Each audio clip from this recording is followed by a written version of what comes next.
It's Friday, April 3rd. I'm Will. I'm Rob. And you're watching the one and only Political Lunch. Welcome back to Political Lunch. It's Friday. We're both back here at the desk. Happy to have you with us for the Friday 10 in 3, 10 top political news stories in 3 minutes or less. Rob, take it away. Number 10, the big story this week was, of course, the G20 summit in London, the annual meeting of economic bigwigs and heads of state from the 20 leading industrial nations. And now it's safe to say that President Barack Obama was the event's headliner. While it's reported that he did a good job of managing expectations, he also managed to secure agreement on a $1.1 trillion package of loans for developing nations and financing for trade deals. Number 9, less important but perhaps more interesting. While in London, the Obamas had an audience with the Queen, and First Lady Michelle raised a few eyebrows in the British press for having the audacity to give the Queen the hug. Terrible, we know. Yeah, apparently British custom forbids anyone from touching the Queen, even if the Queen touches you first.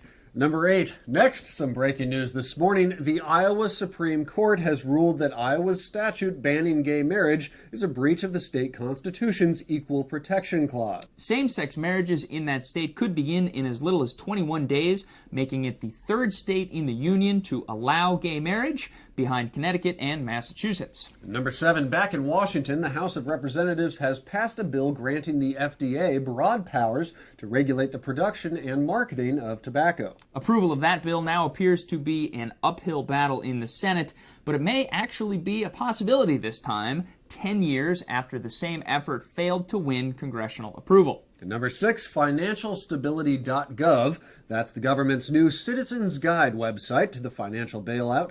There you can find the actual contract for each government-sponsored stimulus program, but if you're looking for a grand total of taxpayer expenditures, well, you're going to have to add it up yourself. Number 6, the bigger story on Capitol Hill today is the approval of President Obama's $3.6 trillion federal budget.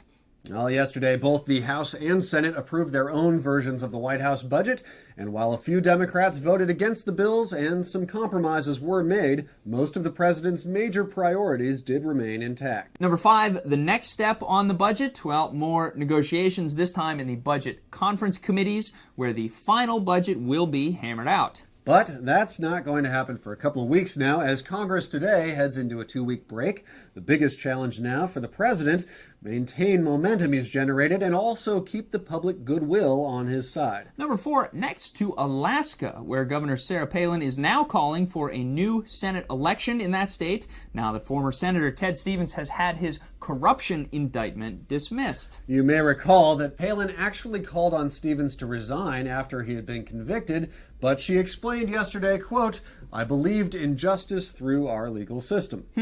Number 3, nearly 4 months after his arrest, former Illinois Governor Rod Blagojevich has been indicted on 16 counts of racketeering, fraud, and extortion. Now, prosecutors revealed new and damaging allegations yesterday, including a charge that Blago delayed a $2 million grant to a public charter school while trying to extort campaign contributions from then-Congressman and now White House Chief of Staff Rahm Emanuel. At the time of his indictment yesterday, Blagojevich was vacationing with his family in Disney World. Finally, week 22 of our Minnesota Senate race watch, and we have a breakthrough to report. The panel of judges hearing the arguments between Democrat Al Franken and Republican incumbent Norm Coleman has decided that only 400 ballots remain in question.